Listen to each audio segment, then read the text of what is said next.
Okay, good morning again. Some of you I haven't seen or talked to, some that got on here early. We were talking about all of our grateful um, blessings that we feel like we have. And, I think I've talked to several of you just on the side, and we've talked about what's happening, and what does this really mean when we're going through this COVID. And I think one of the good things that I know that's come out of it is I believe that the training online has gotten a little bit more extensive, and we pushed a lot of different things, and I'm really enjoying it, our meetings, because we can get these done from our home, and then we can move out and go to work and not have to go to the office and do different things. Now, do I miss seeing everybody and going to the office? Yes, I still think we need to do some of that, but I'm sort of enjoying this and feel like we're getting a lot accomplished through it. So hope you guys are enjoying these webinars. We are on webinar number 3 today.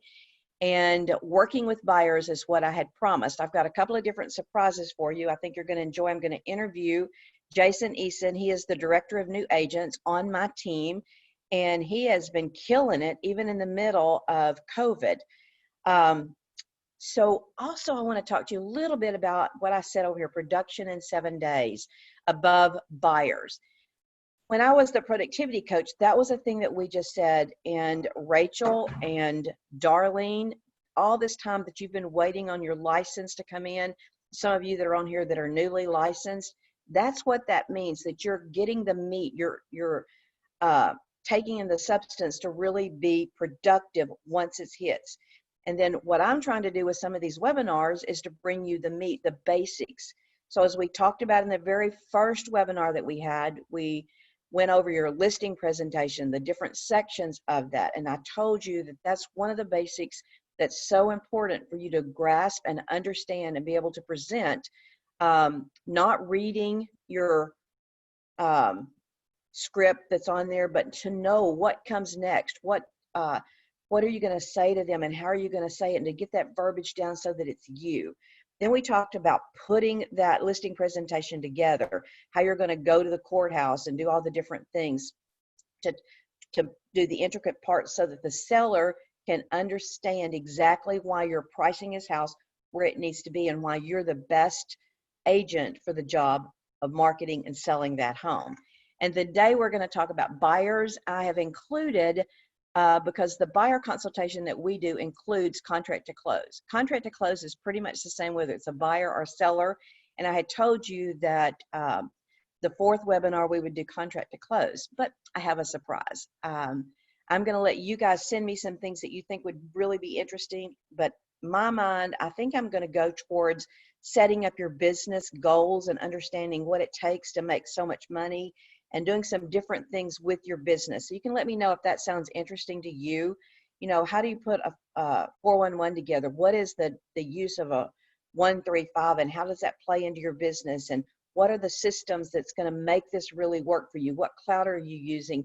And maybe go into some details about the business part of being a real estate agent. So if that sounds like good, just give me some comments in the chat box, and Carrie is helping me with that. She'll be able to answer if you've got any questions with that. Again, if you would sign in just in the chat box and say, I'm here, thank you for doing this, or I'm here and I'm here because somebody's making me be here. Hopefully that's not the case because no one's making you come to these. That's the good thing about these.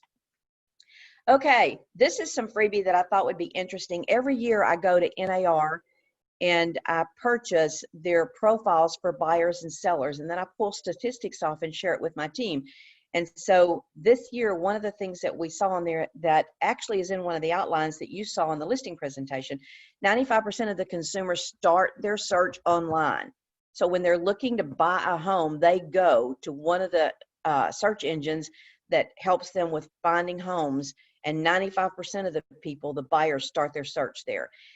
Plus, we also know some of those people that are looking as buyers need to sell their home. So we've got buyers and sellers both that start their search online. 87% said pictures and details are the #1 driver. We've already talked about that.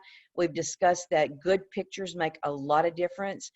And then other main considerations that they said were important to them was market conditions, along with neighborhood and school data. I've given you some information on market conditions and what's happening. I believe that we have great market conditions.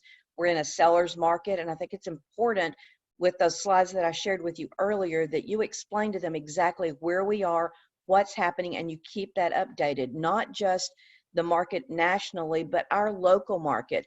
Where are we? Where are you as far as the company? Where are you as far as, or where are they? Buyers, is it a buyer's market, a seller's market? And what is that absorption rate? If you don't understand that, reach out and we can go over that again just a little bit in the next webinar. Another important fact is the buyers and the sellers, or the consumers, are hiding behind the wall of the internet.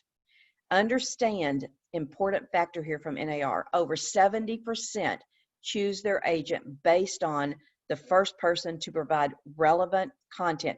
Relevant means something that they're looking for. You're listening to them. We've talked about listening to the consumer that's out there. What do they want? If they want 3-bedroom, 2-bath, or 4-bedroom, 3-bath, and you send them a 2-bedroom, 1-bath, they're going to think you're not listening. So relevant content is what they're looking for. 97% of the consumers said having an honest agent with integrity was the most important thing that they could do. And then the typical search period was over last year in 2019. And actually looking at these are great. We know that 2020 is a new norm. So as planning, I found out, going back and even working with buyers when I put this webinar together, I spent a lot of time thinking about what is it today compared to what was it in 2019. So if y'all can hear Daisy, Jimmy went outside and she is about to have a fit. So I apologize. So it's like a 10-week for the buyer that they're on the search. That's normal. Production in 7 days. The thing that we're going to talk about today with buyers is the buyer's consultation. These are questions on the right, and I'm going to go through it and show you how we put that in our buyer consultation, most of that. But these are important questions that you need to put somewhere and talk to, whether you put it in a form of a PowerPoint or in the form of a Word document, however you're going to do it. If you're going to do it in person, you can hand them a Word document and you can sit there and talk to it. Or you can pull a PowerPoint up on a TV in your office or wherever you are with them, wherever you're meeting them, your computer, and you can run through each one of these. So do you own or rent? I'm going to run through each one of these individually, like 12 different things that we're going to talk about today as we go through that. So with that, we're going to move into the buyer consultation. That means when you sit down and talk with them, you're giving them the information that they need. So one of the first questions is, I said, do you own or rent? So if they're going to rent and pay $1,200 a month, then they can afford a $267,000 house. Most people that are renting don't even have any idea that they could buy that kind of house with today's market. Interest rate that was figured on a 3.5% for a 30-year. If they're paying $900, they could afford a $200,000 house. This was based on principal and interest. And again, you're going to factor in taxes and insurance.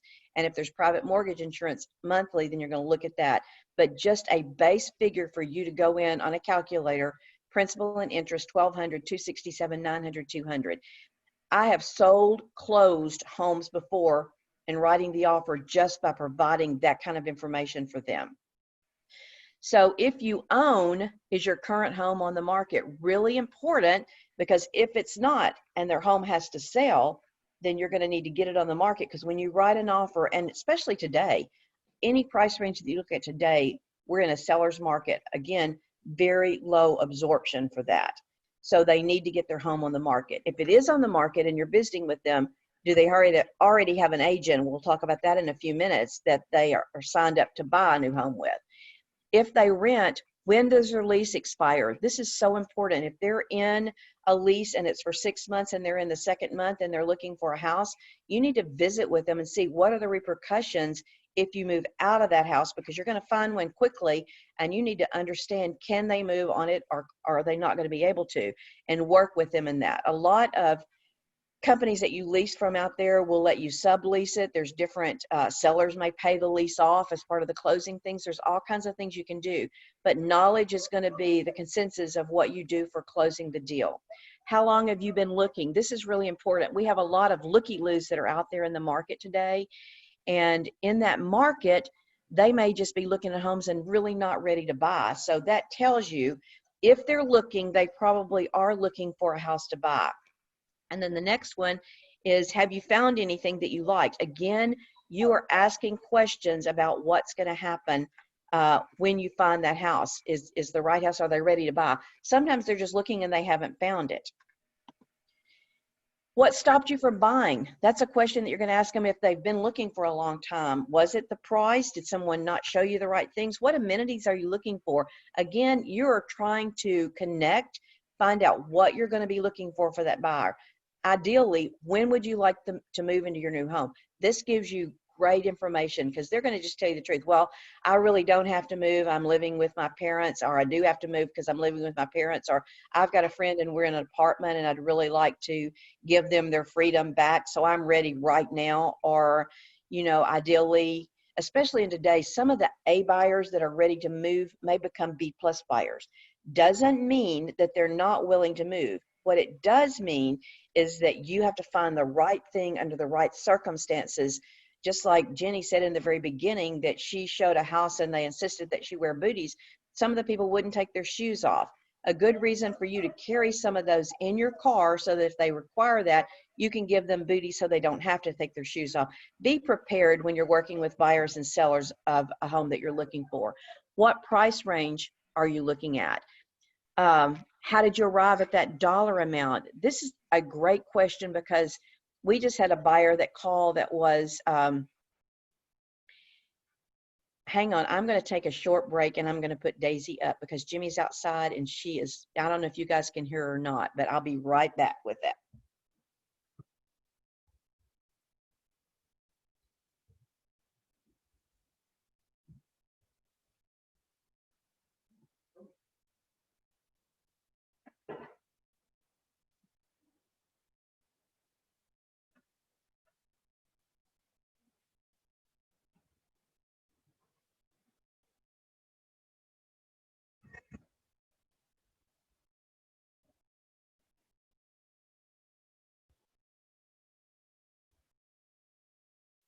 Okay, that's the life of Zoom teaching, I think. So we try to think of all things before we get on here, but that was one that I didn't think about, him leaving and her getting that unhappy.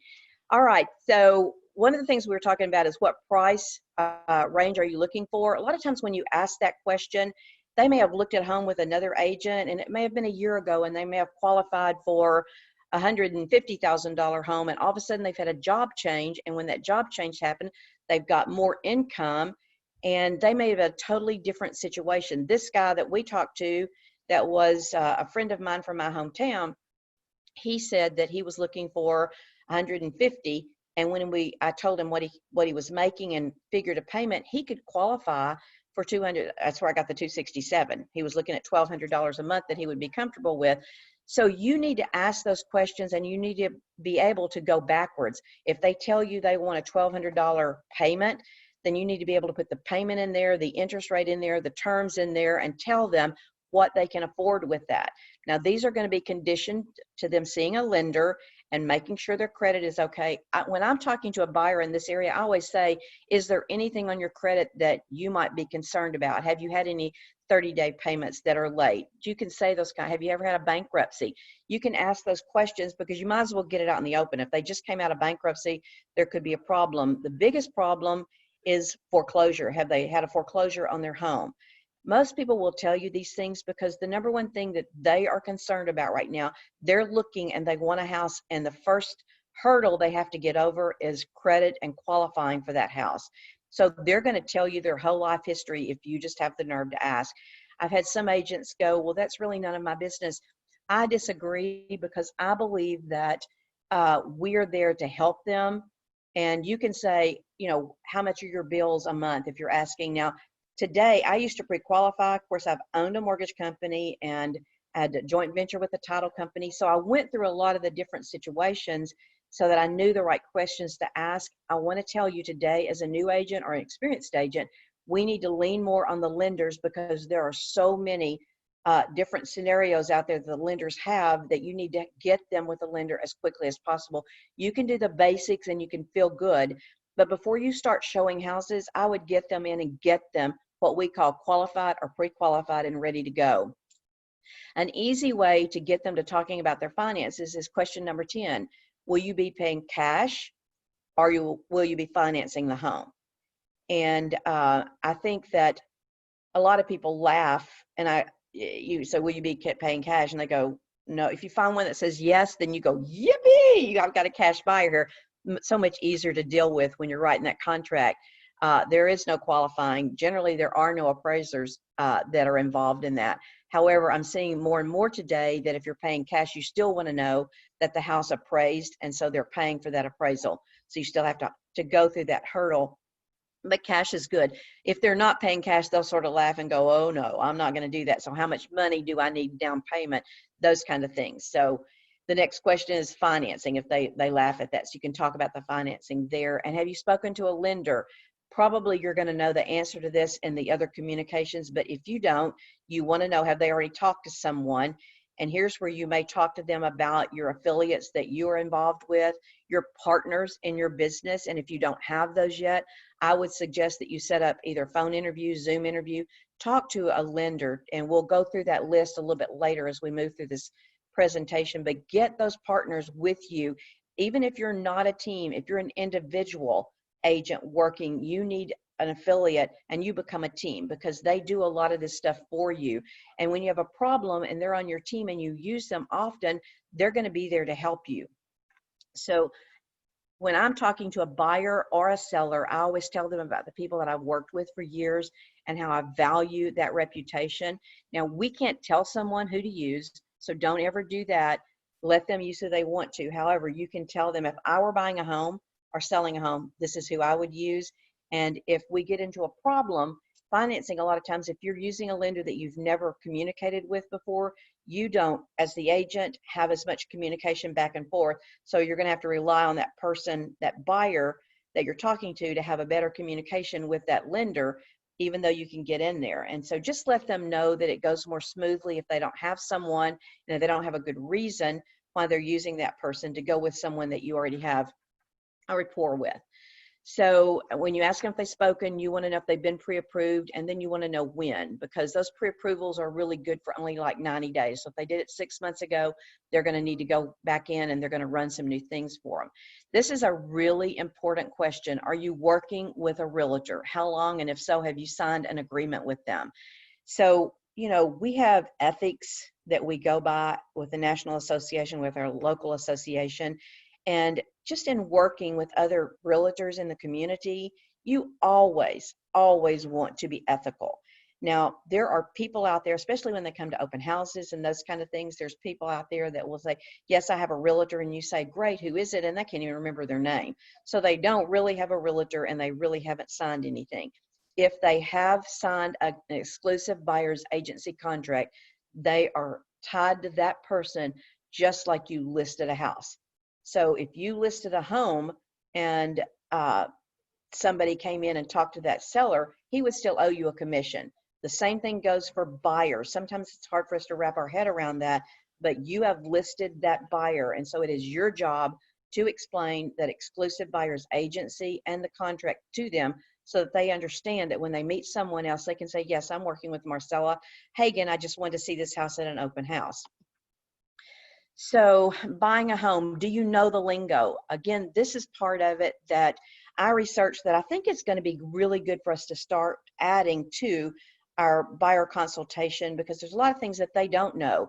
You know, when I joined Keller Williams, there's never been a company that I've been part of that had more acronyms and more things that they used to talk about what they were doing, the ALC and all the different things. And I thought, what the heck is all of that?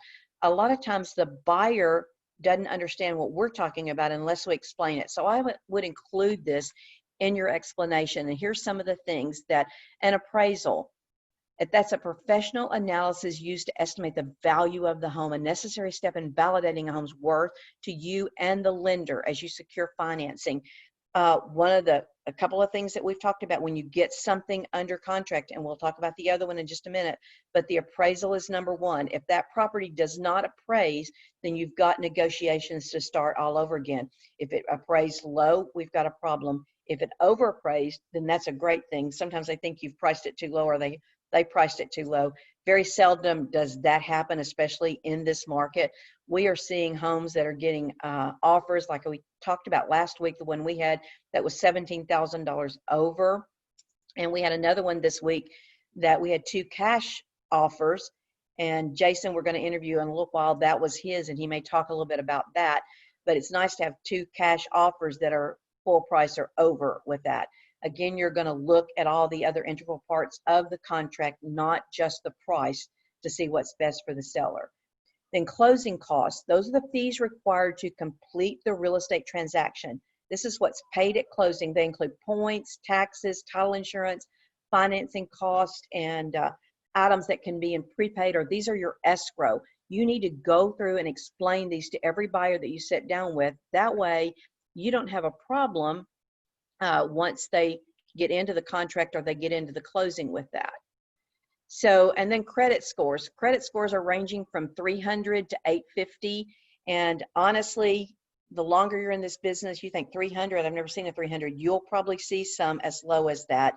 And this helps lenders to determine if the buyers are really going to be capable to buy now. They may tell them to go to a credit diva, someone that really works on credit reports, and help them get their credit scores up and how long it will take them to get it there. Another question that they have is, how much is the down payment? I said that a few minutes ago as we were walking through some of the main questions. Generally, down payments are going to be 3 to 20% of the purchase price of the home. This depends on the type of loan that they're getting and what they're looking for.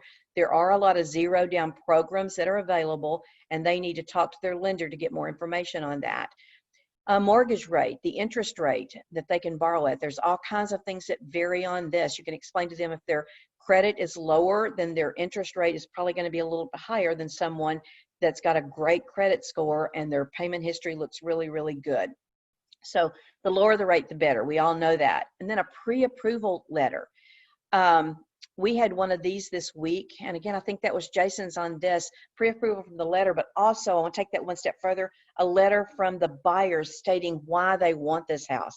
I mean, you can hardly, and I think that was another offer, that was the first one we talked about last week where they had that letter, but when you get a letter from somebody that says, I want this, I can see my family in this, we do that, and they pull at your heartstrings to make sure that you understand how important it is for them to get this house. That letter sometimes outweighs a little bit better offer on cash. A real estate professional. Here's where you talk about how important it is for the individual to provide services in buying and selling. This is when you talk to them about what you do, the paperwork that you're going to carry, your contract to close. What is your value and what are they looking at? Why are they paying you this percentage for you to help them find the home?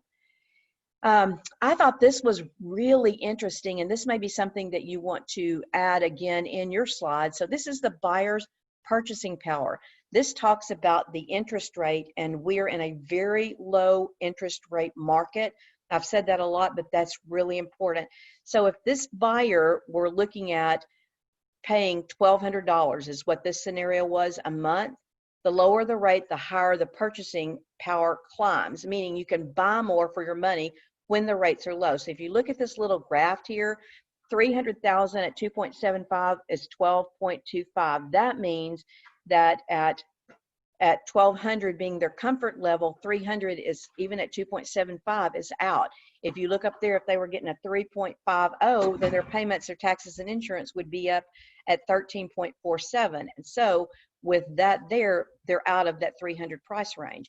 Then if you look at the next section over there, which is 2.5% less, then if you go to 2.75, they could buy 292, and they're right under the 1,200. So the 292 puts them at 2.5% less, or 292.5. And if you move up, that's all they could be is 2.75. So where we are today at 3.50, they couldn't get the 1,200 in there.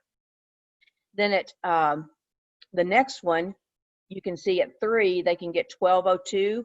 That's 5% less, so they can buy 285,000. And then on the next column, 1,208 is at 3.25. They can get 277.5.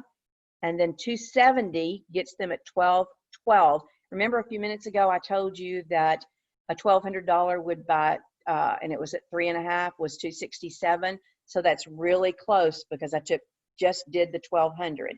If you don't have a payment calculator, I would suggest that you get one and you learn how to use it, because these kind of things make a difference when you're talking to them about relative buying power that they have in the market today. Then they're ready to make an offer. These are 4 tips for success. Determine the price. They found the perfect home and they're ready to buy. Now what? Then with us, the Hagen Group, or you put your name in there, will be on your side helping determine the offer price that is fair. What I want you to understand about determining the price, you already know what they're willing to pay. You know what the house is. You need to understand what's happening in the market and be able to talk to them about that. And with that said, they need to make the decision. They may say, what do you think? You give them just the facts. Don't give them things that says, this is what I would do, unless it's the very last thing on your closing. This needs to be their decision with what they're doing. The next thing is submit an offer. Once they've determined your price, then your agent, you, the team that you're on, or whoever you're with, will drop an offer, submit it to the sellers, and or to the real estate agent on the other side. The offer will include the purchase price and the terms and conditions of the purchase. When you get to the point that you submit an offer and you get it accepted, that offer is what a title company uses to, that's their Bible for how they close this. So your offer needs to be clean, it needs to be concise, and you need to let them know exactly what you want or what you're expecting. If there is something that is cosmetic that you want changed, your buyers want changed, you need to put that in there. Cosmetics are not necessarily what you're going to get someone to pay for when they do that inspection. And then the third thing is to negotiate the offer. Oftentimes sellers will counter and typically asking for a higher price or to adjust the closing date. In those cases, the seller's agent will submit a counter offer. What I want you to understand on counters, when you make that offer, you've made an offer to the seller to purchase for this price. When they counter, everything is out on that offer. You're back to negotiating the whole thing. And if they get an offer in the meantime, they can accept that because you don't have an offer. So you want to tell them that time is of essence, that we need to get through this as quickly as possible. Don't sit on that counter for a day or two. Explain to them that we need to get back with them because we have no offer there. They've sent an offer to us, but they have no offer back from us. And that, again, you want to act fast. So I put this in here, and I do think that you need to be showing this to your buyers and your sellers. We had this, I think on the first one that we did on that first webinar that we talked about, I may have even included it on the second one, but I feel like this is really important. And this was as of April. We'll do another one at the end of May so we can see where they're going. But you can see again, 0 to 160, less than 1 month of inventory. If you've been making offers out there, you can see that as quickly as they get that on that property on the market, they're getting multiple offers, full price, over full price. Again, you've got 160 to 300, only 1.5 months of inventory. That's not much. When you get a property that all of these, even up into luxury, over 500,000 is 4.8. So it's important that we explain this to our buyers and to our sellers as we're talking to them. When something comes on the market, we need to go for it right then because there will be offers in any price range. What to expect from your home inspector. And I told you in the very beginning that the appraisal and the inspection was something really important. So number one, qualify that home inspector. There are some home inspectors, as real estate agents, we say they kill the deal. And a lot of that has to do with their connection with our clients who we have hired them or they have hired them to do this inspection. But they need to be someone that we feel like is not going to scare your clients to death. It's how they present that inspection that they've gone through. And what's included in those reports. Ask for a sample of the inspection report so you can see how they review them. You may not go on all these inspections, but I would at least go on a few to see how they report the things. I've had inspectors that go, this air conditioning unit, heating and air, has reached its life expectancy, so it needs to be replaced. It's working fine. It's cooling great. That doesn't mean it needs to be replaced. It could last another 10 years. That inspector has no earthly idea how long it's going to last. From what I understand, ASHI and like we're governed under the AREC and their bylaws, they're required to talk about life expectancy of these units and different um, appliances that are in there. And so you might want to explain that up front, because if everything is working and functioning properly, the sellers are under no obligation. Someone will buy it as long as it's working. If there's a problem with the heat exchange or it needs to be worked on and it's visible and you've checked it and you can see that, then you can ask for those repairs. But anything that's working properly and functioning properly, the seller is not required. You can ask them, but they're not required to do that. And a lot of times it will kill the deal. So go over these things with your buyers before they get into the deal. And then memberships. Not all inspectors belong to the national or their state association, and you want that because they're just like us. They strive for doing the right thing, but they need to be a member of something that keeps them where if they make a mistake, they warranty that. If they don't find something in electrical and you go in and you find it, are they going to come in and make it good? What kind of warranty do they have? Do they have errors and omissions insurance? Find out about the liability. The bottom line is you want to make sure that this inspector is on your buyer's side and is on your side. So what I like to tell an inspector and what I like to tell the buyers when I'm talking to them about inspections is that we hire a great inspector. So we want that inspector to find everything wrong. We want them to tell us that this heating and air has reached its life expectancy. But what we also want is when you know those things, then you decide what are the things that we need to ask to be fixed. What's really important to you when you purchase this home. A lot of times an inspector will give a list of 50 items and that agent will just send off 50 items inspection over. Don't be that agent. Find out what's important. If all 50 items are important, then you take the time to write it up. You might include a copy of that, but show that other agent pictures. Make sure the report has got pictures of things that's a problem. You can send it to them. Don't just say there's nails up there on the roof and then don't show a picture and you don't have any idea where it is. And somebody's got to get up there and find the nails heads on the roof that are showing. And the problem with that is they may take all day and not find the right ones and go back and go, this is not fixed. Be thorough with your inspections. That's a good sign that you're moving toward the closing for the buyer that you have that fiduciary responsibility with. 5 reasons to hire a real estate professional, and I've got the Hagen team. You put whoever you want to on there. 1 is contracts. We help with all disclosures and contracts that are necessary in today's heavily regulated environment. You know, when I moved from South Arkansas first to North Little Rock, I was a licensed broker, had my own company, did not know the area, and I can tell you, I paid a commission to a great real estate agent to help me understand what was going on and what was different in that market. So I've got that story to tell. You might not want to do that. I may not want to do that today, but there's a reason that real estate agents there, we have a fiduciary with them to present the contract and explain the contract. We're not attorneys, but we do know what each paragraph says. And if I weren't, I can promise you there are a lot of things that I don't understand. We just had a couple of surveys done and they left and they didn't put all of the stakes where we thought they were, and they left without explaining and sent it to us and we can't find it. I've asked them to come back out and show me what they found, because I want to make sure that we know exactly what's there for encroachment. So we understand what's involved in getting you from buying, making that offer all the way through to getting your home that's your dream home.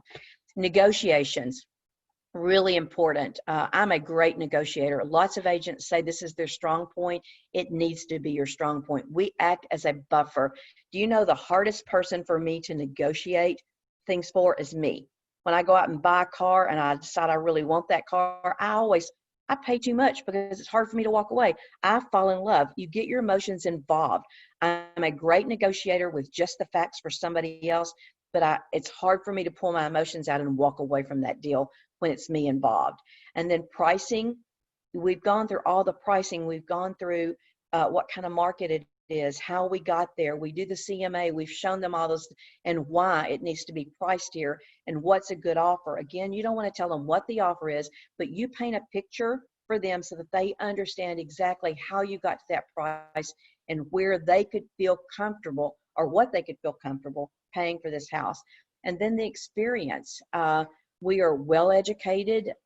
You guys you believe education is something that's important, or you wouldn't be here and be involved in what we're doing right now. And we've talked a lot about current market conditions. In this day, in this market, I cannot stress how important it is that you come across as someone that knows what's happening in the market. So the next thing you want to do with them after you've gone through all these things and you're going to talk to them, I'm talking to you, those slides that I just went through are things that you want to go over as you're talking with a new buyer and telling them why they need a buyer's agency. Then you want to pull out and review the buyer's agency contract. Now, there are people that teach contracts on our team. We've got on our website where they can go in and we walk through. And so if they have a question, they can go to that little webinar thing that we did just a few minutes and go through a review of buyer's agency. Get things like that. You can go to YouTube. There's contract training in any class any company that you're at. We have a lot of here that are on Keller Williams. They have contract training all the time. In the beginning, it's very important that you understand that contract. So here is where you want to review that contract with the buyers. And then you also want to pull out and review a real estate contract with them. This is the contract that you're going to be filling out with them after you find their dream home. So you want to go through paragraph by paragraph, because we do a lot of things digitally and you don't want to do this once you find that dream home. You may go back, fill out the contract when you get home, send it to them, and then you're going to highlight the points that are real important. Was there earnest money? Is the legal right? Was the square footage correct? Because when you've got a buyer and you're going to write an offer for them, you're going to go back and do the same research that you did for that listing when you listed that property. So are the comps correct? Is the square footage what you found in the courthouse? If not, you need to ask that listing agent. You do that homework for that buyer so that they're comfortable when they make the contract that they've made the right offer. And then contract to close, what to expect. I told you guys that we were going to head into this. And so we're going to move into it really quickly because we've covered a lot of this. This is a list of things that you need on you, that you need to show them, and you can even add to this. This is just a minor list. But first of all, with the buyer, you're going to sign the buyer's agency exclusive. With the seller, you're going to sign the exclusive listing agency. You want to get the buyer pre-approval or the approval, so they need to go to a lender. You're going to review the listings, set up notification system for the buyer, send them your app that will set them up so they can heart the things or sign them up in MLS. Whatever your decision is, how you're going to follow that, but be sure you keep up with all of the relevant properties that they've asked for. And by that, I mean, if you're not sending them stuff, or the MLS or your system that you've set up is not sending them what they're looking for, remember what I said a few minutes ago, 70% of the agents go with the agents that send them relevant information first.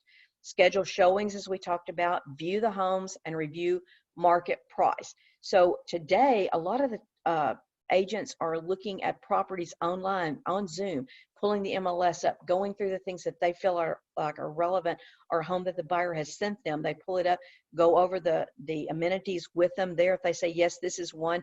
I've pulled up in front of homes before, and just the outside, the people have said, no, I don't want to go in that, when they actually see it. So this is really a good thing that's happened to our market, that we become more comfortable doing things virtually. Then you find that dream home. Go out there and find what they're looking for. I highly suggest that if they find one and they're in the area, that you figure out a way to get them into that home so they can look at it. They can look at the legal on it, the fence lines, all those different things. They can see the master bedroom, the master bath. They can look at that glassed-in shower. Is this something that they can see themselves in? Because I can tell you that there's so much more emotions when somebody can tangibly see those things than in a picture. And you're so much better off, and the percentage of closings is a lot higher. However, we again are seeing people today that are sight unseen closing on houses. So you make that decision. As you're doing this, pull the tax record, as we talked about, do a market analysis, make sure everything is right. You're walking through this with them, and you're going to tell them these are all the things that you're going to do for them. Ask the lender for buyer's estimated closing costs. Normally, you find a house in our other market. There is no normal right now, but a lot of times we find the house on the weekend or we find something at night and we're writing those offers up and the lender is doing something else and they're not available to tell you if the buyer needs that seller to pay closing costs. For you to know the amount that the lender has told them is crucial. If they're getting multiple offers today and you're asking for closing costs, then you don't want to say it's about 3,500 and the closing cost is really 3, or it's about 3,500 and the closing cost is really 4.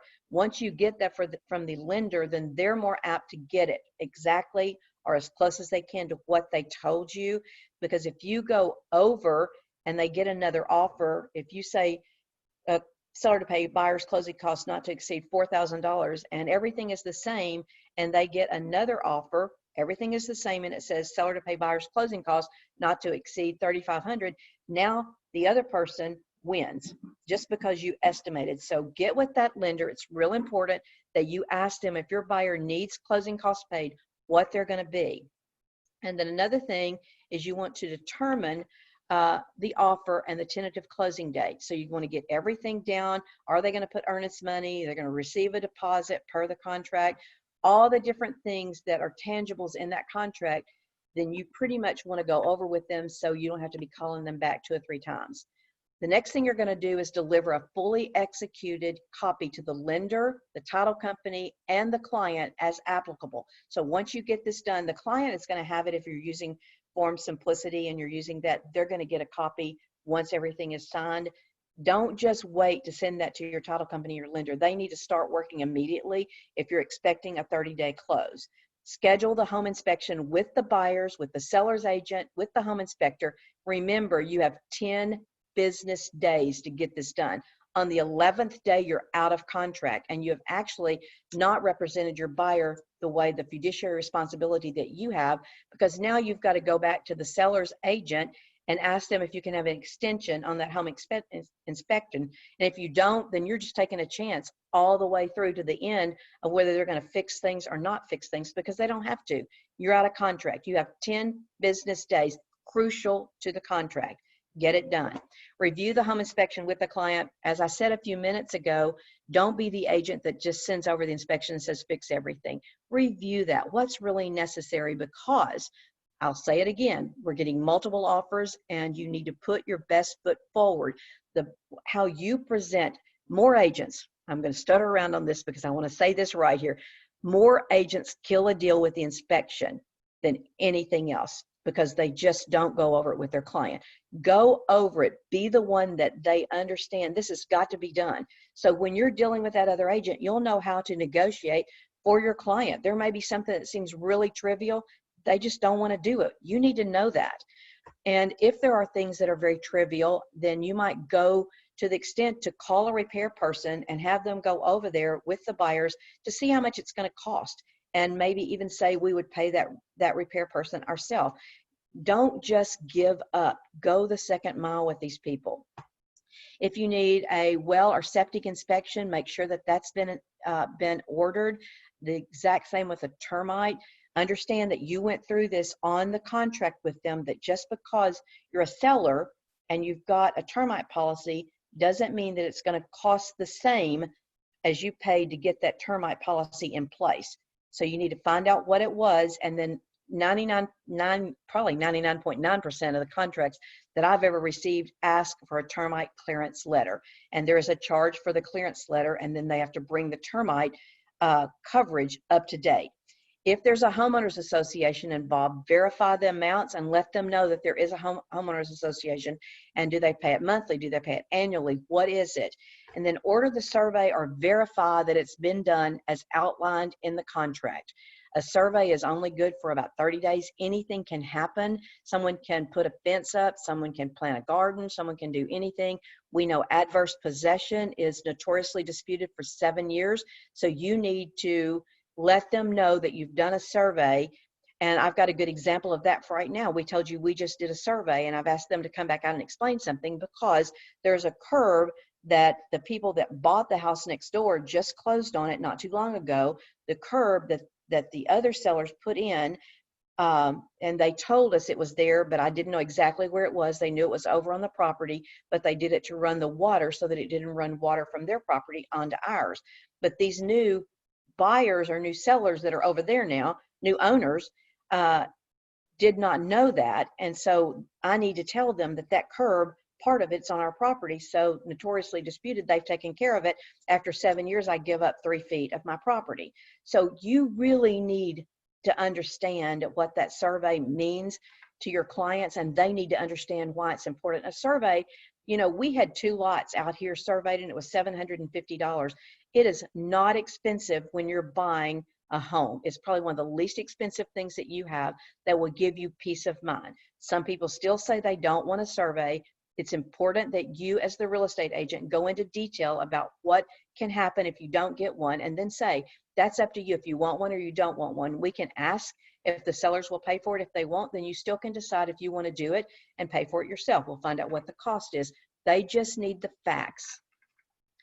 And then next, you want to verify utilities for your buyers. I put that on the list. You can take it on, or you can leave it on, or you can take it off. Today, utilities are probably not one of the most important things that you want to verify. And when I'm explaining this, even leaving it on, I tell the people that I don't think utility lists are really important, because if you've got a family with 5 children and they're going in and out, the same couple could move in with no children, and utilities are going to be very different. So that's based on the people that are living there. Verify clear title. It is your responsibility to review the title commitment. If there are any encroachments on it, you want to make sure that your clients know that before they sign those closing papers. Once it's closed, it belongs to them. So go over that. Got several stories with that are, it's important. Don't just take someone else's word. If a house is in an encroachment, in an easement, make sure the city has said that this is grandfathered in and there's no problem. I would probably get it in writing. That is your job, to make sure that the title is clear. If it's not clear, it's your job to make sure that you get the facts to the buyer or the seller that you're dealing with.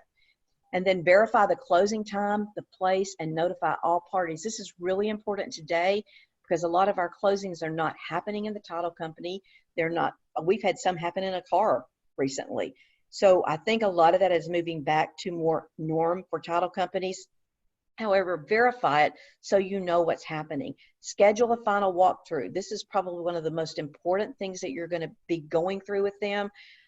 With that final walkthrough, make sure you do it right before closing, not the day of, not the day before, right before. If you go through the day before and there's things still in that house, it's important that you go back and make sure they moved it out before you close, because once you close, now you've got a problem. You've got those people's things in there, and their agent should tell them anything that's in there at closing that hadn't been disclosed and you talked about belongs to the buyer. That doesn't usually work that way. You've got a problem and you're fighting. You can't move your things in because their things are there. That final walkthrough is probably one of the most important things you do, so that the closing does not blow up. Then you go over the certificate that you've got with them from the title company. Make sure that the buyers understand what their closing costs are going to be. If they need to bring money before they get there, or if the buyers cannot make money, or if they're going to get their earnest money back or something like that, then you'll know that. If they've got escrow money, you need to know that that's going to come back to them, and explain it to them from looking at that paperwork. And then inform them that they're going to need a cashier's check to closing. Attend closing if you're an agent that attends it. Some agents do and some agents don't. And then follow safety guidelines. You know, make sure that you wear your mask if they want you to. You wear your gloves. You wear your booties, or you take off your shoes, as we were talking about earlier as we went through that. These are the affiliates, and I would talk about these individually with the buyer as you sit down with them, even with the seller. Have their phone numbers, have their contact on there, the people that you want them to be able to contact. Let your affiliates know, and affiliates do this, and they do extra things for you, like at open houses, they may furnish a $50 Visa card, things like that. So these referrals are referrals to each other with that. So have people on there that you feel like are reputable and that they could call on, because you're going to leave this with them. Ways to target buyers. We've got all these social media, making calls to the audience, open houses. And I want to go through, and I'm not going to do it today because we're not going to have time, but I want to talk about the difference between the open house that we did that was our norm, that I teach, that's called a mega open house, and then a virtual open house. And I think you're going to be surprised at how many things are the same. Very few things are different. We can still do them. So don't be a cop out on the open houses that you're doing. It's going to be important that you understand that you can still do those things with virtuals. You can get referrals to target buyers, direct mail. We're going to go into that a little bit later, emails and campaigns.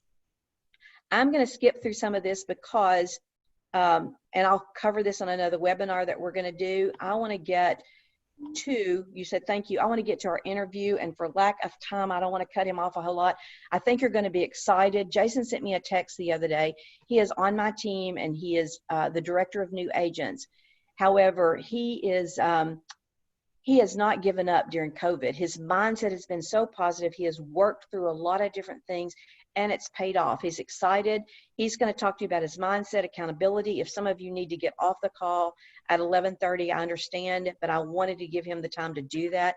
So right now, I am going to pull the screen up so I can see it. And then, Jason, if you would like to unmute yourself and talk, then Jason, are you there? I'm here. Okay. So you can take off if I need to ask you questions. I'm going to leave that slide up there so that you can sort of see the things that I shared. And the ones of you that are on here, I appreciate you. If you've got a question and you want to ask Jason, put it in the chat box, and Carrie is going to be watching that. This is a real agent working in COVID-19, doing real estate business successfully. And his text to me, I should have read it to you and I should have had it pulled up, but I don't want to take his time. He was so excited about the potential to not only hit his goal, but to go like 15,000 above his goal. Jason, take it over and talk through some things. So to piggyback on what Marcella said, my goal was to make about what I was making previously this year, which was around 60,000. I am on track right now based on transactions and my average sales price to be closer to 75 to 80,000 this year. And I actually want to contribute a lot of that, I guess, to Rod and Marcella for doing what I've asked. I joined the team back last February, and I wanted, I got back into real estate, thought I would do this on my own. It's not as easy as a lot of people think it is. I have a tendency of letting other things get in the way. But thanks to Rod being the team manager, Marcella the team lead, and both, really doing as I asked and holding me accountable. My goal was to work through referrals. That's how I wanted to focus my business. So one-on-ones, Rod would ask me, how's your database? I've got my database. Where is it? Well, it's in my phone. He's probably laughing at me now because I think every one-on-one he asked that question. And finally I said, you know what? I'm gonna show you my database. I'd put it in Market Leader. I'd copied it into Command. He said, so what about a pipeline? Well, my pipeline was in my head. That really wasn't something that he liked hearing. So after a few more conversations, I decided to download the pipeline and start utilizing that. I will tell you, it changed. I started that probably in the database side. I started November. December, I had 4 contracts pop up. January, and in December, January, I had 4 closings. February was a little slow. I had slacked a little bit. but February I was still working. I didn't have a lot of closings. March brought some closings. And around mid-February this year is when he really got me thinking about the pipeline and being able to utilize the pipeline against my my database. It talked about grading my database. You know, who are my ambassadors? Who are the people that I really need to focus on and request or talk to about referrals? And those things have really helped. I will say since the end of March, I've had a closing every week. I am right now sitting at 13 transactions. By the end of June, I will have, as of right now, I will have 16. I'm on track to hit just over 30, which is pretty good considering I was looking for 20 was what I was actually trying to hit. So, again, it goes back to the reason I joined the team. I'm more of a collaborative person. I like to have the camaraderie of the team. I like things that the team stands for. And I really like the accountability that they've held me to, knowing my potential and knowing things that, I guess one of Rod's things is he said, so you're not really working your database that hard and you're getting all of this. What do you think would happen if you actually worked your database the way you should? So that's where that started in March. And April, May, and June have been some of my best months. And I know a lot of people have been concerned with the coronavirus, COVID-19. It's actually been good for me. People that were on the fence about listing and buying, they started getting bored. They started realizing maybe they needed more space if this was going to continue in their home. And those are people that I had been reaching out to since the end of last year via messages, Facebook messages, text messages, emails, things like that. Just reaching out periodically to my sphere, to my center of influence, my ambassadors, if you will. And I, got a referral from a guy that I bought a vehicle from 3 years ago. I've stayed in contact with him, got a referral, sold the house twice in 24 hours. The first time the buyer backed out due to the COVID. The other one another one had under contract in 24 hours. I think he's the biggest thing that to focus on is just getting yourself out there, looking at what who your sphere is, who your ambassadors are, and focusing on that and listening to a coach. If you have a coach, they're not telling you just to tell you what to do. They probably know what they're talking about, and they're there to help you win, because they win if you win. So, Hey, Jason, let me ask you a question. So how many contracts have you closed this year so far? Now we're January, February, March, April, May. So we're 5 months. We're not quite halfway through. 13? 13. I've got one Thursday and then 2 in June already. Okay, so let me say something on here because— I'm sorry, 3 in June. Okay.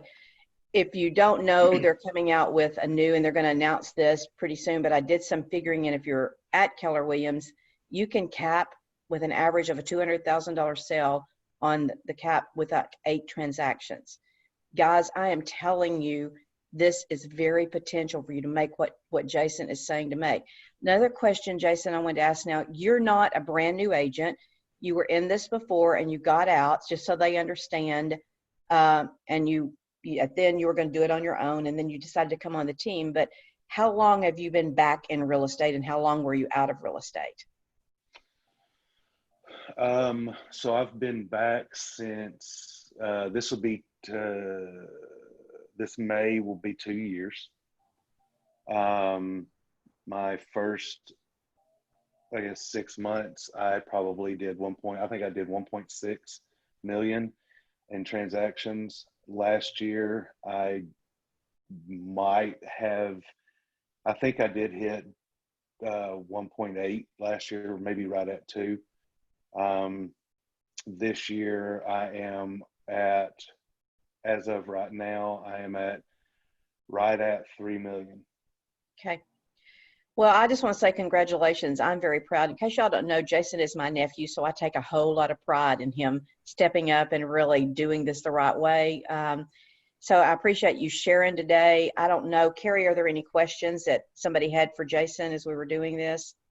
I haven't seen any for Jason, but there's just been a few questions in the chat throughout the meeting. Okay. We had one, let me see if he's still on here.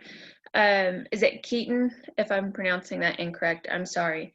He asked if there is a script for a buyer who has gone silent and the best way to approach that situation. Keaton, I think it's probably a little bit harder today because we can't actually, go and see them. But if a buyer has gone silent, there's probably a reason. Either they're scared today with COVID, they were A buyers and they've become the B+ buyers. I would just try the traditional, and I don't know if you've done this or not. I'm sure you have their phone number and you've sent them a text, but I would probably send them a happy little video of myself. Hey, this is Marcella. We hadn't been able to touch base, and I found this really neat home. Again, it goes back to relevant. I don't know what they're looking for, but if they're still out there, then I would send them something. Here's a link to it. Let me know what you think. Try that, and then you might find 2 or 3 other houses that you think would work, and say, I'm going to email you a couple of more. Let me know if you could go and see these and when would be a great time.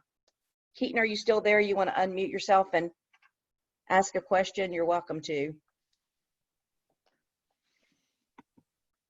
While we're waiting on him, I've got a couple more. Lisa asked if you always recommend a survey. Would you always recommend to do a survey? I always, again, I go back, and y'all have heard me say, Lisa's especially heard me say this a lot, is that we are just the facts. So I tell them my stories of what's happened when people didn't get a survey. And, with that said, it's up to them what they want to do. I've got all kinds of stories, and on the side, and Lisa probably knows a whole lot of these, but I would tell them, I feel like as their agent, it's in their best interest to get a survey. And this is why. Doesn't mean that they don't need one. And I'm seeing a lot of contracts come through without surveys. It's important. It's important because I've had so many things happen to the fact that the builders had to buy back a house. I've had, fence on a brand new home that's 2 foot over. It's important for you to know that. Does that help, Lisa? Or she's not there right now. Okay, she's not there, but she's on mute. Okay, anybody else, anything else? Jenny had posted one, asked, is the cashier's check for closing costs? What you're going to find out from the title company, Jen, is that they're going to say the buyer is going to need $3,000.50. So they won't take a personal check. And so, yes, it's for the amount that the title company tells you that the buyer needs to bring to closing to close. Good question. All of them are great questions. Anything else? That is all that was in the chat. And Lisa said that she is here, just in a different room. So she did hear your answer. Okay. All right. Listen, guys, thank you so much for coming. We did not get through with this, but I think it would be good. I may ask in the future for a couple of other agents I don't know if Lisa's still on here or not, but I would love for her to tell her story. I think you guys would enjoy, you know, what Lisa's been through. When I was coaching, Lisa capped twice with me. She is an outstanding agent. She tries and strives to do things right all the time. She knows her numbers. When I told her to do something, she was doing it. So Yeah, I'm here. I'm happy to help anybody that needs help. yes. So at some point, I may get you to talk about your numbers and how you're dealing with what's happening in COVID, because you're still moving and closing. So Yeah. guys, this has been good. I've got several other subjects that we're going to talk about. And I've got bonus on there, and we're going to talk about open house. I'll put that in next time because I think that's going to be really relevant to what you're doing in this business today as we open up a little bit. So have a good afternoon. I will see you later. Let me know if there's anything I can do or something you would like for us maybe to discuss on future webinars. See you later. Thanks, Marcella. Bye. You're welcome. Thanks, Jason. Thank you.